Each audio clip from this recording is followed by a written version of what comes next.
gonna take him out. Take the mic.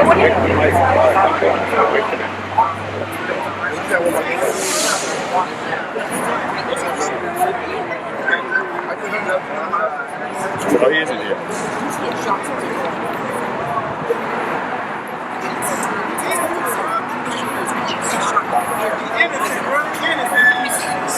What else?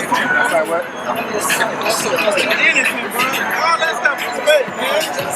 Innocent, bro. Innocent, man. Innocent, bro. Bro, innocent, man. Bro, he innocent, man. They had nothing on him, proven. They had no facts. Evidence and what was presented in court, it sounded like he did it. Well, see, that's that. But what about reasonable doubt? This is a trial case. This is a trial case. This is a thank you. So let's hold on. Let's say what it is. He got brought up to trial. This was a trial court by jury. If you say that there's no reasonable doubt, you got to be smoking glue. Let's be real. You know that nobody knows. Like I said, this is a kangaroo court. I felt like he did it, but I didn't feel like they had enough. What do you mean you felt like he did it? That's not enough to give. They didn't have enough evidence. If I had a son, I would teach my It's a kangaroo court. accountability. That's the question. I would teach my son accountability for all parties, for women and men. For women and men. If you had a son, then you don't say, oh, you're guilty and you're going to jail. Nobody in their right mind would have convicted Tory Lanez. No reasonable person would, if it was your grandmother, your son, your cousin, nobody would turn that guilty verdict. It would not have happened under these circumstances. Let's keep it what it is. He got brought, there were pretrial proceedings, he went to trial, a jury came in, and there was reasonable doubt everywhere. Nobody knew. We're here every day. We still don't know. So this is a kangaroo court, man. And anybody that thinks that there's no reasonable doubt, just think if it was your brother. Just think if it was your cousin.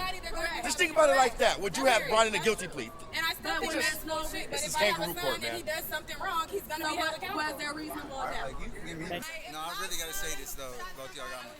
This is about the music industry right now. Right? This is about. I've been in the music industry for 10, 12 years. Ain't no way, bro. This is about the music industry. Remember what the fuck I just. Sorry for cursing. Remember what I just said. It's about the music industry. Okay? That's all. What happened? Tory Lanez went to trial. There was a jury that was tried. Did you see him do it? They locked him up. He did it. You didn't see him do it though. But I heard that. There's a lot of innocent people locked up, and he did. He put That's what I said. I don't think they had enough to prove it. That's all I'm saying. But I think that he did it. I know. I don't think that they had enough to prove it. That's what I'm But saying. he did it. In reference to Going into it, I didn't know what was going to happen because, like I said over and over, I felt like they didn't have enough information to prove it, but in my gut, I felt like he did it.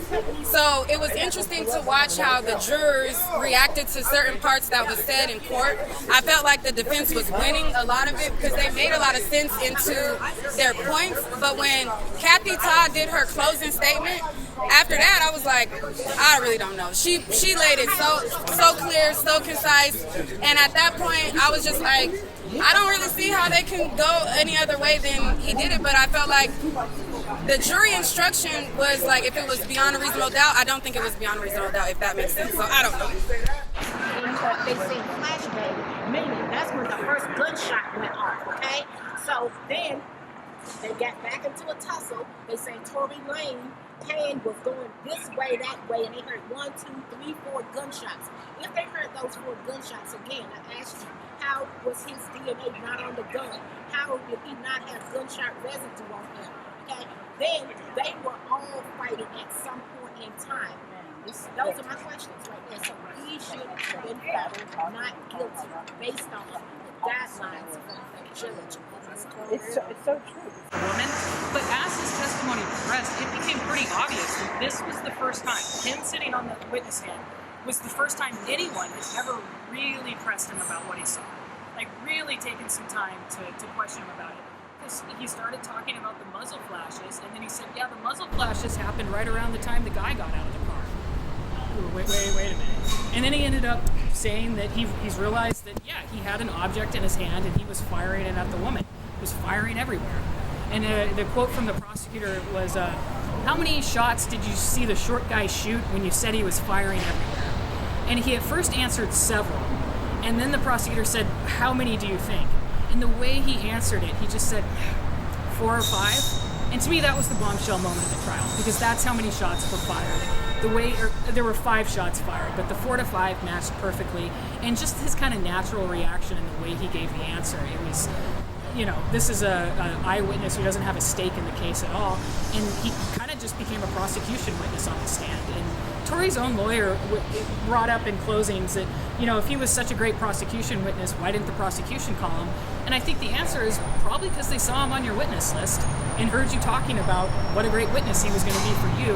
And in the end, the reason that guy called 911 is because he saw a group of people beating on a woman. So I think prosecutors were pretty confident that this defense witness wouldn't actually be the most defensive defense witness. And it kind of turned out to be the case. That was one testimony readback that they wanted was Sean Kelly's testimony. That neighbor that identified him, they heard the entire readback of his testimony. So obviously it was a pretty pivotal witness in the case. I thought there should have been a little bit more evidence for the verdict. Why so? I mean, the DNA didn't match. I mean, there's a lot of things. The stories changed multiple times from each person. I feel like accountability should be held with every individual, not just one, not just the black male. Did you see the family coming out to court all upset? Tell me what you saw. Yes, I did. It was very heartbreaking and sad and emotional. It was injustice. So, of course, they, felt some type of way. I told them, keep their head up and keep praying that, God will oversee everything. Okay. And what do you think, what are your final thoughts on this whole case? It's not over. It's not over. I feel like somebody's going to have a heart and actually come forward and speak the truth of what happened that night. So I take it you believe Megan is definitely lying. I can't say Meg is lying, but I can say the stories have changed. And why was the story changed, and why was her and her friend fighting each other? Like, what happened? Like, what's the truth? Hi, my name is Raven Escobar, and my reaction to the Tory Lanez verdict is it was, I think it was wrong. And I'm saying wrong because the judge gave instructions saying that if anyone's statements that they made in that court changed at any time, if they said it this way, said it that way, and then they decided, oh, it didn't happen this way, and then, well, I thought, and they change it again, it could have been thrown out. Those were the jury instructions. So how did Megan Thee Stallion get to tell her story over and over at different times? Also, she omitted something that the number one witness, which was Sean Kelly that lives in Nicholas Canyon, Megan Thee Stallion and everyone omitted that part. Megan never said that she and Kelsey were in a fight. Megan and Kelsey were in a fight, and it seems to be over Tory Lanez. And Kelsey was short, Megan was tall, the driver was tall, Tory was short. And Sean Kelly, he said he was awakened to a lot of noise outside of his house. He heard loud arguments, so he started to look over his balcony, and looking over the balcony, he saw a fist fight between 2 women. They were screaming, yelling, saying very negative things to each other, scratching and pulling. Then he saw the tall man exit the vehicle. Then he saw the short man exit the vehicle. They came to try to break the women apart. Once the fight came out of the truck, out onto the outside opening, where Mr. Kelly said he could look down, he saw that the shorter woman actually walked away for a period of time. She went to the truck. When she came back, that's when he saw the first, what they call flashbang in the court. Now we know that was the first gunshot that was heard and seen. Then they said that all of them were together. Tory Lanez evidently had the gun and it was frailing of his hands. That's when they claimed that they heard 1, 2, 3, 4 gunshots. This is what the number one witness, Mr. Kelly, said.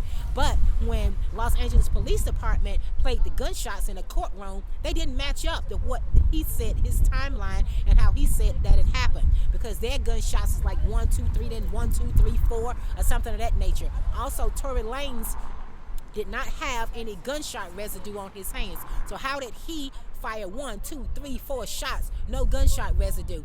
He didn't have any DNA on the gun. Also, the magazine inside of the gun, Tory Lanez didn't have any DNA found on that. So how did Tory Lanez get charged for this crime?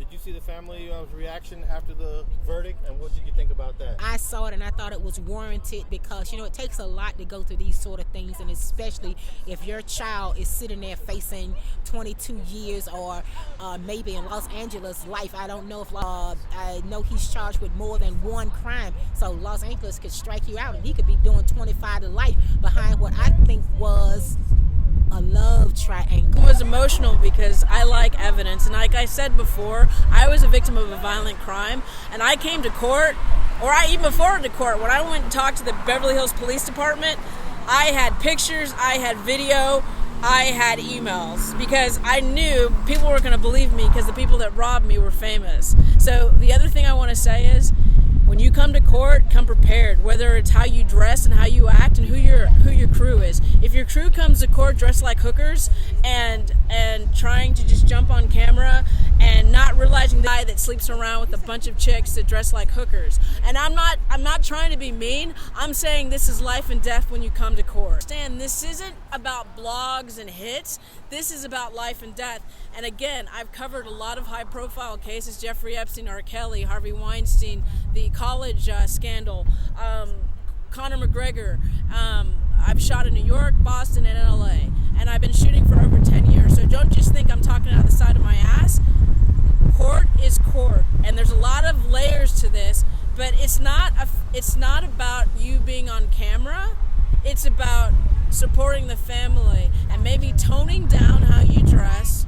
So if there's jurors all around, they're in the hallways, they're in the cafeteria. So if you're dressed like Megan Thee Stallion in court, what I mean by Megan Thee Stallion when she's in her music videos. But if you're dressed like Megan Thee Stallion when you're in the courthouse, it's not appropriate. Did you see the family's reaction after the verdict? Of course, I was in the courthouse. What did you think about it? It was real. It was real. How would you feel if your son was going to take 22 years with that evidence? What did you hear the family saying? Oh, the father called out fucking Rock Nation and Jay-Z. That was some deep shit. I mean, I didn't know all about that. I've heard rumors, but I don't. This is what I want you guys to understand. I don't know Tory Lanez, okay? I'm not familiar with his music. I was covering Harvey Weinstein and Danny Masterson. So someone told me about this case, and I started coming. But I went several days in a row, and I listened to the testimony, and I listened to the prosecution and defense, and I was worried. I said to the defense, I'm like, you guys, you didn't prove your case. And they're like, we don't have to prove anything. I'm like, yeah, you do. Because the jury, I was watching the jury. There was the girl that was the fashion designer with the braids. She was playing with her fingers. You know what I'm saying? She was bored. I was like, I couldn't read the jury, but I thought maybe they were going to give him one count, but I thought that was kind of crazy based on the evidence. But if I'm missing something, there wasn't evidence. Talking about gun evidence, like the gun, the bullets, the fragments from Megan's foot. None of that was in court. There was emails and a text message, but it could be interpreted multiple ways. But based on the court instructions, it's not emotion. It should be facts. But yet, the freaking prosecution said in their closing arguments, DNA doesn't matter, which is insane. I've never heard that in my life. And also, I want to say that Court News TV reporter, or whatever the hell she is, Megan, she live tweeted the defense's case where they were going to say that Kelsey was possibly the shooter, but she live tweeted that way before. So there was there's some shenanigans going on. I mean, I don't know if that's fair or not, but there's white people had a different perspective on this than black people. I think Sean Kelly's story changed. It was one thing when he was first interviewed, and then when he went to court, it was like a whole production. You know what I mean? It was wild. But again, I care about justice. This isn't about me. I don't know Tory. I don't know Megan. I listen to her music to work out sometimes, but I just think this is a travesty of justice because LAPD didn't do their job and they didn't bring the evidence to court. Thank you very much. Thank you.